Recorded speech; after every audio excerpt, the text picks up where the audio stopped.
बघा, आपल्याला गुढीपाडवा ते चैत्र पौर्णिमा महिलांनी घरामध्ये हे एक काम झालंच पाहिजे. कुलदेवीची आपल्या आई साहेबांची अखंड कृपा आपल्या घरावर राहील. हाय हॅलो नमस्कार, मी गायत्री पाटील तुमच्या सर्वांचे अगदी मनापासून स्वागत करते आपल्या युट्यूब चॅनलवर. तर बघा, येणाऱ्या गुरुवारी म्हणजे 19 मार्च 2026ला यावर्षी गुढीपाडवा आलेला आहे. चैत्र महिना सुरू होत आहे. आपलं नवीन वर्ष देखील या दिवसापासून सुरू होत आहे आणि आपण सुद्धा आता तयार आहोत का मराठी नवीन वर्षाचं स्वागत करण्यासाठी. प्रत्येक जणाला मात्र निश्चित उत्साहता असते आणि बघा किती छान असतं ना, नवीन वर्षाचा पहिला दिवस आणि छान असा पहिला सण म्हणजे गुढीपाडवा. नंतर स्वामी प्रगट दिन, खूप खूप छान असे सण आता येणार आहेत. पण चैत्र महिना आध्यात्मिक दृष्ट्या देखील तेवढाच महत्वाचा आहे, कारण गुढीपाडवा येत असतो. महाराजांचा प्रकट दिन आहे, त्यानंतर रामनवमी आहे, हनुमान जन्मोत्सव आहे, त्यानंतर नवनाथांचा सुद्धा उत्सव आहे. बघा, चैत्र महिना ज्या पद्धतीने शारदीय नवरात्र महत्वाचे आहे, अगदी त्याच पद्धतीने चैत्र नवरात्र देखील खूप जास्त महत्वाचे आहे. आपल्याला चैत्र गुढीपाडवा ते रामनवमी पर्यंत आपल्याला कुलदेवतेची आपल्या आई साहेबांची सेवा करायची आहे. बघा, ज्या घरामध्ये आई साहेबांची सेवा होते, आपल्या कुलदेवतेची सेवा होते, त्या घरामध्ये अगदी छान वातावरण राहतं, मग शांतता असते, घराचं वातावरण प्रसन्न असतं आणि घरात कोणत्याही भांडणं किंवा घरात कोणत्याही गोष्टीसाठी आपल्याला प्रॉब्लेम क्रिएट होत नाही. चैत्र पौर्णिमेपर्यंत आपल्याला आई भगवतीची सेवा करायची असते. ज्या पद्धतीने आपण शारदीय नवरात्रामध्ये आपल्या ज्या नियमांचे पालन करतो, अगदी त्याच पद्धतीने या चैत्र नवरात्रामध्ये देखील आपल्याला करायचे असते. आता सर्वांकडे घटस्थापना होते असं नाही, पण आपण सेवा मात्र नक्कीच करू शकतो. चैत्र नवरात्रामध्ये तुम्ही अखंड दिवा लावू शकता. आपल्या प्रत्येकाच्या घरात मंगल कलश तुम्ही स्थापन करू शकता, किंवा 99% महिला प्रत्येकाच्या घरात मंगल कलश स्थापन केलेलाच आहे. माझ्या सुद्धा ब्लॉगमध्ये तुम्ही बघता, हा माझ्या सुद्धा देवघरामध्ये छान असा मंगल कलश मी स्थापन केलेला आहे. किंवा तुम्ही केला नसेल तर या चैत्र नवरात्रीपासून तुम्ही मंगल कलशाची स्थापना करू शकता. बघा, मंगल कलशाचं अगदी छान मला सुद्धा खूप जास्त अनुभव आलेले आहे. जेव्हा आपण मंगल कलशाची स्थापना करतो, आपल्या घरात कुलदेवतेची सेवा होते, तेव्हा घराचं वातावरण, घराचा ओढा हा खूप काही वेगळ्या पद्धतीचा असतो. आणि तुम्ही सुद्धा या गुढीपाडव्याला शुभ मुहूर्तावर आणि चैत्र नवरात्रामध्ये मंगल कलश स्थापन करू शकता. आपल्या आई भगवतीचा, आपल्या कुलदेवतेचा आशीर्वाद प्राप्त करून घेऊ शकता. अगदी काही जास्त वेळ लागत नाही आणि प्रत्येक पौर्णिमेला त्याला मात्र चेंज करत राहायचं. ज्या पद्धतीने आपण शारदीय नवरात्र करत असतो, देवीचा कुलाचार करत असतो, मानपान सेवा करत असतो, अगदी त्याच पद्धतीने चैत्र नवरात्रामध्ये सुद्धा कुळाचार, कुलधर्म चैत्र पौर्णिमेपर्यंत केला जातो. शारदीय नवरात्रामध्ये आपण दसऱ्याला किंवा नवमीला कुळाचार करत असतो, पण या चैत्र नवरात्रामध्ये शक्यतो आपण चैत्र पौर्णिमेला कुळाचार करत असतो. बघा, आपल्याला थोडे जे काही नियम असतात ते मात्र पाळावे लागतात. शक्यतो ब्रह्मचर्याचं पालन करावं. जर तुम्ही घरात सेवा करत असाल तर घरात मद्यपान, धूम्रपान, मांसाहार होणार नाही याची काळजी घ्यावी. संसारिक अडचणी, लग्न न जमणे, संतती समस्या, पैसा न टिकणे किंवा वादविवाद, नोकरी प्रश्न, घरामध्ये भांडणं, या सगळ्या गोष्टींवर आपल्याला कुलदेवतेची सेवा किंवा कुळाचार करणं हे खूप जास्त महत्वाचं आहे. बघा, आपल्या घरात जर व्यवस्थित कुळाचार झाला नाही तर या अडचणी मात्र निर्माण होतात. जरी तुम्ही चैत्र महिन्यामध्ये कुळाचार करण्याची पद्धत जर तुमच्याकडे असेल किंवा नसेल तर तुम्ही सेवा मात्र आवर्जून करू शकता. केंद्रामध्ये सामूहिक पाठ केले जातात, ते तुम्ही करू शकतात, किंवा वेगळे तुम्ही घरी सुद्धा संकल्पयुक्त सेवा करू शकतात, सामूहिक पाठ करू शकतात.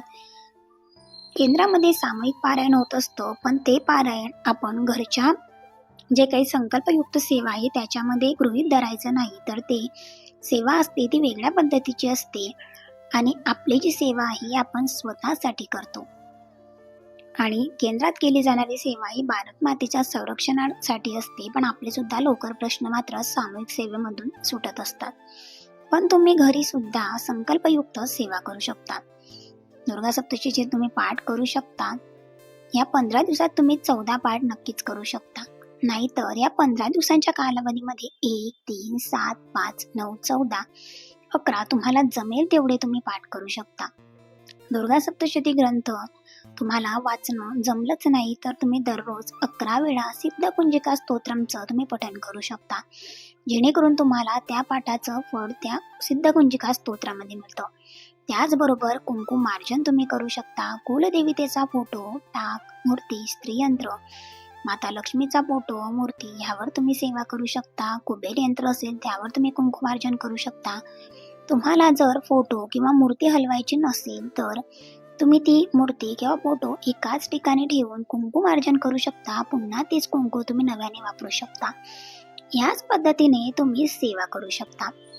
आर्थिक अडचणी, पैसा टिकण्यासाठी, लक्ष्मी स्थिर होण्यासाठी जर कोणती सेवा असेल तर स्त्रीयंत्रावर कुंकुमार्जन ही सेवा जर तुम्ही दररोज केली, एक वेळा जर श्रीसूक्त म्हणून श्रीयंत्रावर कुंकुमार्जन केलं तर निश्चितच ही खूप छान आणि प्रभावी सुंदर सेवा आहे. आणि परमपूज्य गुरुमाऊलींनी स्वतः सेवा सांगितली आहे का आपल्या घरातील लक्ष्मी स्थिर किंवा लक्ष्मी प्राप्तीसाठी कर्जबाजारीपणा असेल तर ही सेवा तुम्ही निश्चितच करू शकता. बघा, प्रत्येक घरामध्ये किंवा कोणत्या तरी महिला किंवा बऱ्याच महिला दर पौर्णिमेला कुंकुमार्जन करत असतात. दर शुक्रवारी करत असतात, मंगळवारी करत असतात, दुर्गाष्टमीला करत असतात किंवा एखाद्या शुभ दिवशी त्या छान अशा सेवा करत असतात. मार्गशीर्ष महिना असो, चैत्र महिना असो का मग शारदीय नवरात्र, बघा संसारिक अडचणी, सांसारिक जबाबदाऱ्या सांभाळून आपण सेवा करत असतो. आपलं सांसारिक आयुष्य सांभाळून आपण परमार्थाकडे येत असतो. हे खूप जास्त महत्वाचं आहे. आता आपल्याला ह्या 15 दिवसांमध्ये दररोज आई भगवतीची सेवा करायची आहे. आणि ते नसेल तर दररोज एक माळ तरी 99 मंत्राची तुम्ही जप करू शकता. आणि हा उपाय मात्र नक्की करा. 99 मंत्र तुम्ही करू शकता. ओम ऐं क्लीं क्लीं चामुंडाय विच्चे, ओम ऐं क्लीं क्लीं चामुंडाय विच्चे, ओम ऐं क्लीं क्लीं चामुंडाय विच्चे, या पद्धतीने. हे सगळ्या सेवा तुम्हाला नाही जमलं तर हा उपाय तुम्ही नक्की करा. एक भीमसेनी कापूर घ्या. तो खूप जाड आणि मोठा असतो. त्याचे खूप छान असे फायदे सुद्धा सांगितले गेलेले आहे. म्हणून एक भीमसेनी कापूर घ्या. त्यावर 2 लवंगा ठेवा आणि त्या जाळायच्या. आणि 99 मंत्र किंवा कुलदेवतेचा जो तुमचा मंत्र असेल तो पठण करायचा. 99 मंत्राचा जप करायचा. कारण तुमची कुलदेवता कोणतीही असो, 99 मंत्र तुम्ही पठण करू शकता. ओम ऐं क्लीं क्लीं चामुंडाय विच्चे, ओम ऐं क्लीं क्लीं चामुंडाय विच्चे, ओम ऐं क्लीं क्लीं चामुंडाय विच्चे. जोपर्यंत तुमचा कापूर आणि लवंगा शांत होत नाही तोपर्यंत तुम्ही हा जप करायचा आहे. ही सेवा अतिशय सुंदर आहे. ही सेवा तुम्ही पूर्ण चैत्र पौर्णिमेपर्यंत करू शकता. सकाळी छान अशी देवपूजा झाल्यावर अगदी 2 ते 3 मिनिटं किंवा 1 मिनिटं लागेल फक्त, कारण लगेच कापूर जळून जातो किंवा शांत होतो. तोपर्यंत तुम्ही सकाळी देवपूजा झाल्या ही सेवा करा आणि बघा घराचं वातावरण खूप छान आणि प्रसन्न वाटेल. माता लक्ष्मीला लवंग अतिशय प्रिय आहे. आपल्याला प्रत्येकाला आई भगवतीची, आपल्या कुलदेवतेची सेवा करणे खूप जास्त महत्वाचं आहे. परमेश्वराच्या कृपेने असं होतं का सगळं व्यवस्थित आहे, नोकरी चांगली आहे, मुलाला चांगला पगार सुद्धा आहे, तरीही लग्न होत नाही. आणि आपण जेव्हा केंद्रात प्रश्न उत्तर सेवेसाठी जातो किंवा प्रश्न उत्तर सेवा घेतो तेव्हा आपले देव तपासले जातात. त्यांच्यावर आपली कुलदेवी बरोबर आहे का सर्वप्रथम ती तपासली जाते. त्यानंतरच आपल्याला सेवा दिली जाते. आज बघा, आपल्या घरात नेहमी जर कुलदेवतेची सेवा केली तर कितीतरी अडचणी निश्चितच कमी होतात. त्या पैशा संदर्भात असो किंवा घरात शांतता असो. आणि बऱ्याच घरात कुळाचार होत नाही, कुलदेवतेची सेवा होत नाही किंवा दररोज आपल्याकडनं सेवा होत नसली, पण या चैत्र नवरात्रमध्ये, शारदीय नवरात्रमध्ये, मार्गशीर्ष महिन्यामध्ये तरी तुम्ही रोज एक माळ 99 मंत्र पठण केला तर आपल्या आई भगवतीची आठवण करून देणं किंवा आपल्या आई भगवतीला ही कृतज्ञता व्यक्त करण्यासाठी ही सेवा असते. आणि दररोज आपण हळूहळू ही सेवा केली तर तुमच्या समस्या, तुमच्या अडचणी नक्कीच कमी होण्यास मदत होतील. दररोज आपण आपल्या आई भगवतींविषयी, आपल्या आईंची आठवण करून घेण्यासाठी एक माळ 99 मंत्र जप करावा, कृतज्ञता व्यक्त करावी. निश्चितच तुमच्या घरामध्ये सुख, शांती आणि समृद्धी नांदेल. ज्या काही छोट्या मोठ्या वादविवाद असतील, छोट्या मोठ्या समस्या असतील, खटखटी असतील, त्या निघून जातील. लक्ष्मी स्थिर होण्यास मदत होईल. कारण माता लक्ष्मीची सेवा निश्चितच तुमच्या घरामध्ये दररोज झाली तर तुमच्या घराचं वातावरण हे खूप वेगळ्या पद्धतीचं असेल. आजचा ब्लॉग तुम्हाला कसा वाटला नक्की कमेंट्स करून सांगा. तुम्ही जर आपल्या चॅनलवर नवीन असाल तर चॅनलला सबस्क्राईब करा, जेणेकरून असे छान छान डेली ब्लॉग्स तुम्हाला आपल्या चॅनल बघायला. आजच्याच एका पॉझिटिव्ह नोटवर आजचा ब्लॉग इथे सेंड करते. भेटेल अशाच एका छानशा व्हिडिओमध्ये. सर्वांना श्री स्वामी समर्थ आणि धन्यवाद.